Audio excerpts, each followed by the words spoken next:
and welcome to the turnover of equipment to Manila Health Centers.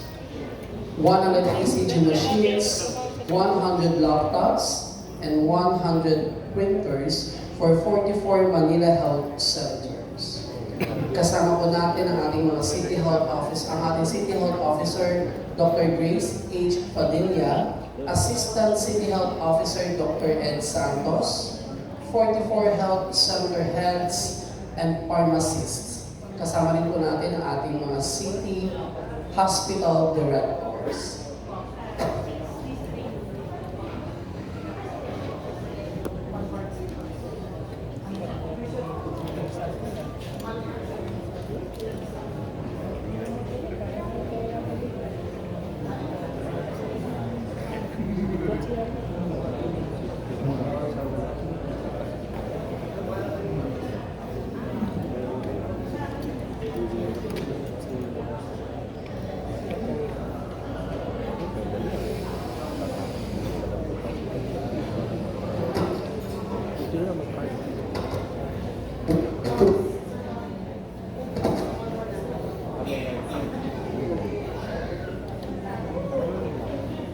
Ladies and gentlemen, our dear Vice Mayor Chi Atienza and Honorable Francisco Isko Moreno Dorogoso.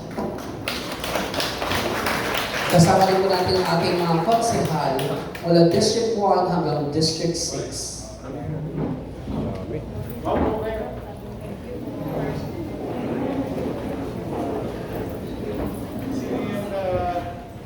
San Nicolas.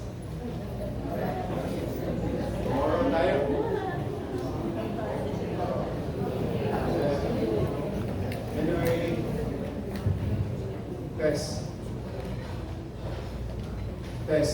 Naririnig niyo? Test.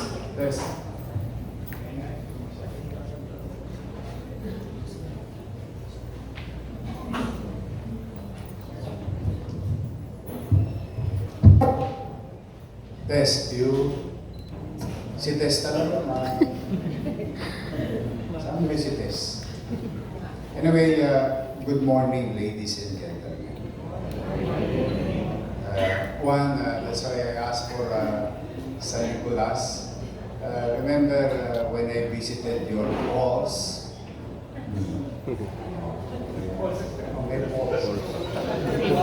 Waterfalls. I think that's the most beautiful health center in the world. Because you go to the health center, you feel the nature where there is waterfalls at Abang. So very organic.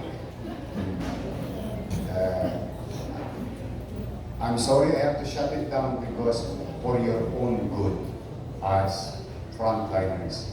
Hindi po pwedeng minuto hinihigop ng baga ninyo yung amang magkakasakit kayo. And I feel sorry for you because it was like that. It is like that for so many years unattended. So that's why, despite at the time, ang tanging puhunan ko lang ay lakas ng loob na i-shut down, i-design, kahit wala akong pera, i-design nyo na, ayusin na, maganda na. And I'm happy to inform you tomorrow is the groundbreaking of the renovation of the entire San Nicolas.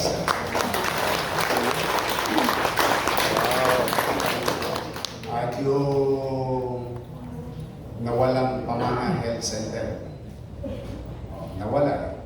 Ginawang barangay hall nung nawala ako. Parang it's supposed to be health center. In a matter of few days, you'll hear from me because recently we submitted a design DOH and I think it was approved already by DOH. So it's going to be, I think, one of the biggest health center in the city of Manila.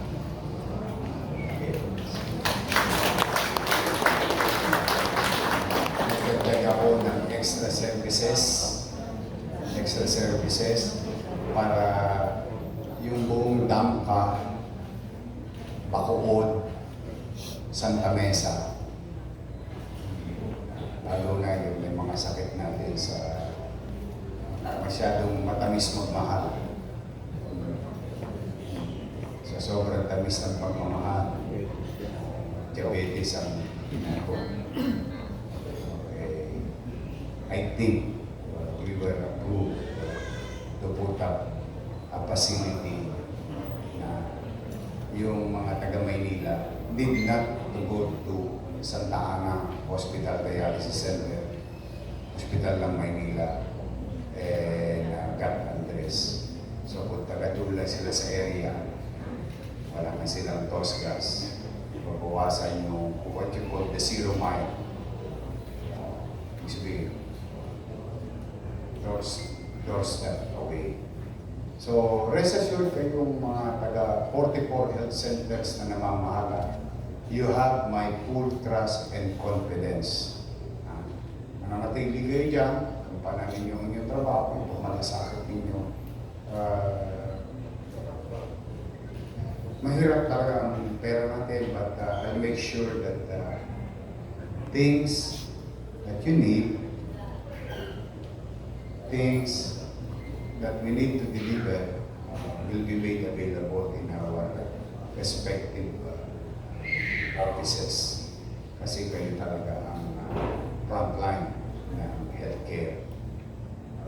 Dalawang bagay yan, bago pumunta sa ospital at pagkatapos pumunta sa ospital.